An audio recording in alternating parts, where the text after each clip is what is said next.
Supreme court में money laundering मसले पर सुनवाई हुई। इस दौरान सर्वोच्च अदालत ने कहा कि मनी लॉन्ड्रिंग का मामला तब नहीं बन सकता जब तक कि आपराधिक साजिश पीएमएलए या मनी लॉन्ड्रिंग से जुड़ा ना हो। सुप्रीम कोर्ट ने इस मामले में ईडी की रिव्यू पिटीशन को खारिज करते हुए यह व्यवस्था दी है। साथ ही सुप्रीम कोर्ट ने इस मामले में अपने फैसले को बरकरार रखा है।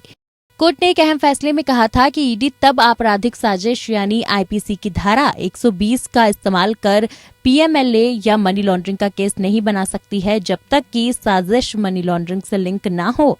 इस मामले में 29 नवंबर 2023 को सुप्रीम कोर्ट ने व्यवस्था दी थी। इसके खिलाफ ईडी ने सुप्रीम कोर्ट का दरवाजा खटखटाते हुए रिव्यू पिटीशन दाखिल की थी। बता दें कि सुप्रीम कोर्ट के जस्टिस एएस ओका और जस्टिस पंकज मित्तल ने अब ईडी के रिव्यू पिटीशन को खारिज कर दिया है। सुप्रीम कोर्ट ने कहा कि 29 नवंबर के फैसले को रिव्यू करने के लिए ईडी की ओर से अर्जी दाखिल की गई थी। शीर्ष अदालत ने कहा कि रिव्यू के लिए कोई ग्राउंड नहीं बनता है और जजमेंट में कोई खामी नहीं है। ऐसे में अर्जी खारिज की जाती है। मौजूदा मामलों में कर्नाटक हाईकोर्ट के फैसले को चुनौती दी गई थी। हाईकोर्ट ने बेंगलुरु के स्पेशल कोर्ट में याचिकाकर्ता के खिलाफ पीएमएलए का केस खारिज करने से मना कर दिया था।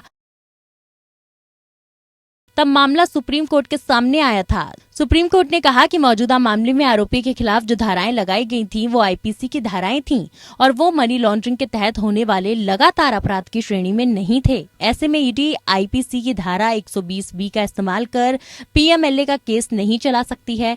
मौजूदा मामले में ईडी ने आरोपी के खिलाफ 7 मार्च 2022 को शिकायत दर्ज कराई थी। ईडी ने मनी लॉन्ड्रिंग एक्ट के तहत केस दर्ज किया था। सुप्रीम कोर्ट ने व्यवस्था दी कि ईडी तक आपराधिक साजिश यानी आईपीसी की धारा 120 का इस्तेमाल कर पीएमएलए का केस नहीं बना सकती है जब तक कि साजिश मनी लॉन्ड्रिंग से लिंक न हो। सुप्रीम कोर्ट के जस्टिस एएस ओका की अगुवाई वाली बेंच ने व्यवस्था दी है कि आपराधिक साजिश की धारा का इस्तेमाल उसी अपराध के लिए हो सकता है जिस अपराध के लिए साजिश रची गई हो। मामले में ईडी की ओर से दाखिल रिव्यू पिटीशन खारिज हो गई है। Bureau report.